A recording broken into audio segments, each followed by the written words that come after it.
Peter Yarrow, whose caring and righteous vocals for the trio Peter, Paul, and Mary helped establish them as one of the most popular folk acts of the 1960s, died on Tuesday at his home on the Upper West Side of Manhattan. He was 86.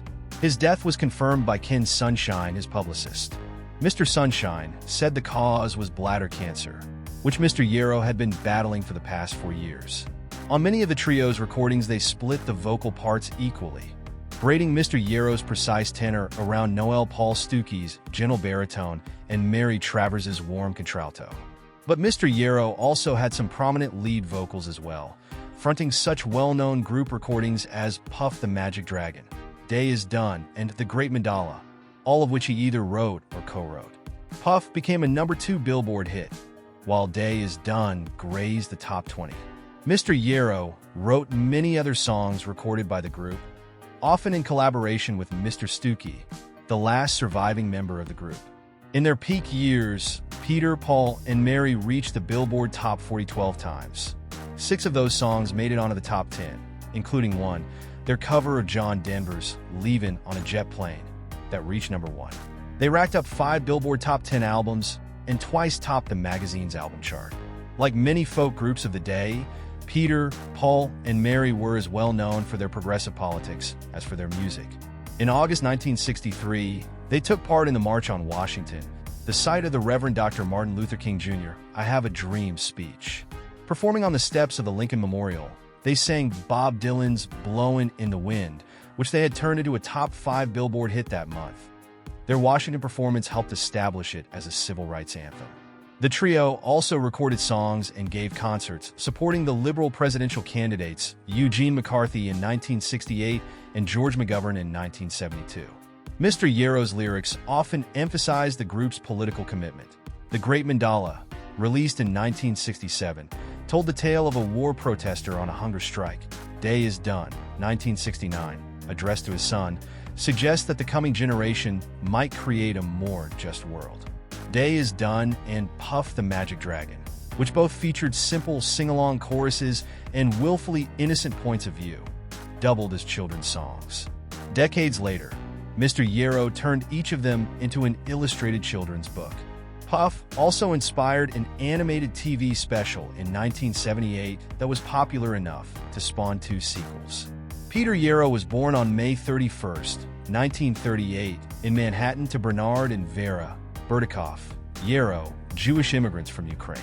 His father, a lawyer, was an assistant district attorney in New York under Thomas E. Dewey. He later became a vice president of the CIA-funded organization Radio Free Europe. Mr. Yarrow's parents divorced when he was 5.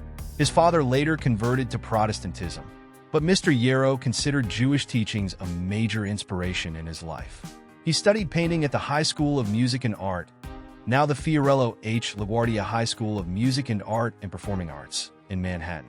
During his college years at Cornell, he began singing and playing guitar after attending a course in American folk literature taught by the folklorist and historian Harold William Thompson. After graduating, Mr. Yarrow moved to New York City and became a performer on the fruitful Greenwich Village folk scene.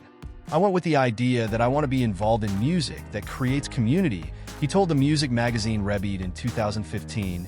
Music, he added, that reaches people's hearts and mobilizes people for a more humane society. His success in the Village led to an invitation to appear on a CBS television special, Folk Sound USA, in 1960. It also earned him a chance to play the Newport Folk Festival, where he met Albert Grossman, a founder of the festival and the manager of the singer Odetta.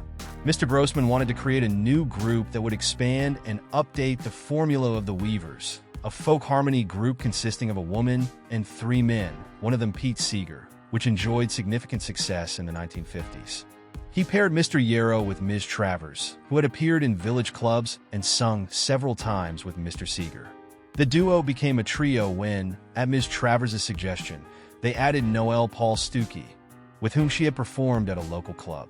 Using Mr. Stuckey's middle name, they settled on their catchy biblical moniker. The trio presented a compelling visual image. The 2 men, wearing dark ties, beatnik goatees, and serious expressions, flanked Ms. Travers, whose blonde hair framed noble cheekbones. Mr. Grossman booked them for a run at the bitter end on Bleecker Street, and a buzz was created. In 1961, the group signed with Warner Brothers Records, which issued their debut album, called simply Peter, Paul, and Mary, the following May. Mr. Yarrow sang lead on the group's first single, Lemon Tree, based on a Brazilian folk tune, which reached the Billboard Top 40.